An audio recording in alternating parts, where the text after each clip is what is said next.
गैर यकीनी तो इससे कम नहीं होगी, क्योंकि जब 90 दिन से एक भी दिन ऊपर हो जाता है तो फिर उसमें तो गैर यकीनी ही गैर यकीनी। अगर एक दिन ऊपर हो जाए, आप देखिए, अगर आप ये पंजाब और खैबर पख्तूनख्वा की असेंबलियों के बाद आप देख लें केयर टेकर गवर्नमेंट जनवरी में, यानी कि साल हो जाएगा ना अगले साल उनको, तो किसी ने क्या उस वक्त सोचा था कि एक साल की केयर टेकर हुकूमत होगी इन 2 सूबों के अंदर?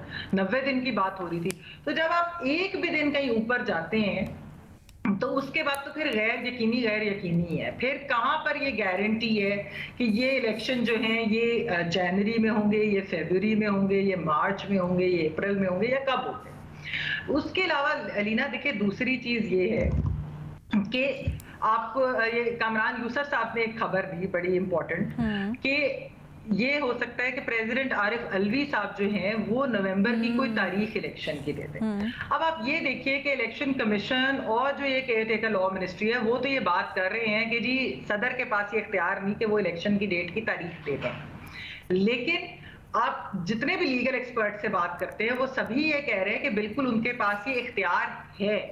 और फिर आपको याद है कि सुप्रीम कोर्ट ने भी कल ऑब्जर्वेशन दी कि 90 डेज में इलेक्शन कराना जरूरी है, वो पहले भी इसके ऊपर वो तो एक फैसला भी दे चुके हैं, तो सदर के पास तारीख देने का इख्तियार के ऊपर भी वो पहले ही इस चीज के ऊपर फैसला मौजूद है। सुप्रीम कोर्ट बार एसोसिएशन भी जो है वो भी उन्होंने जो सीसीआई की डिसीजन है न्यू सेंसस के ऊपर इलेक्शन कराने की, उसको भी उन्होंने चैलेंज किया हुआ है। तो गैर यकीनी तो मेरे ख्याल में अभी मजीद बढ़ेगी अगर अलवी साहब जो हैं सदर साहब इलेक्शन की डेट दे देते हैं नवंबर की। उसके बाद सुप्रीम कोर्ट के अंदर तो ऑलरेडी फैसला मौजूद है, और अगर सुप्रीम कोर्ट भी कह देती है कि इन डेट के ऊपर कराएं तो फिर तो एक नया क्राइसिस हो जाएगा ना, फिर तो नई गैर यकीनी हो जाएगी। वो अलग बात है कि पिछले इलेक्शंस भी जो 2 सूबों के वो नहीं हुए, लेकिन ये है कि पाकिस्तान में होने को तो कुछ भी चीज हो सकती है, लेकिन गैर यकीनी की सूरत हाल उस दिन तक खत्म नहीं होगी जिस दिन तक इलेक्शन नहीं।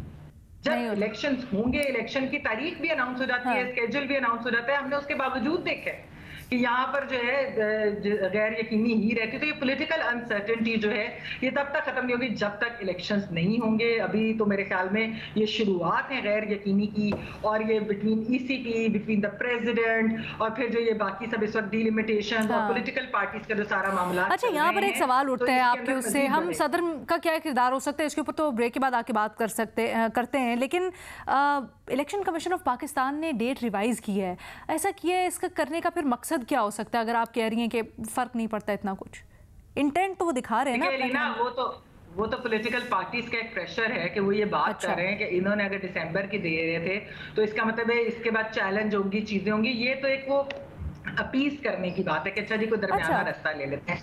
बात यह कि अगर बाकी वो इलेक्शन करा भी दे जल्दी, इन द सेंस के वो भी 90 दिन से तो ऊपर ही होगा ना, तो अलीना गैर यकीनी तो है ना।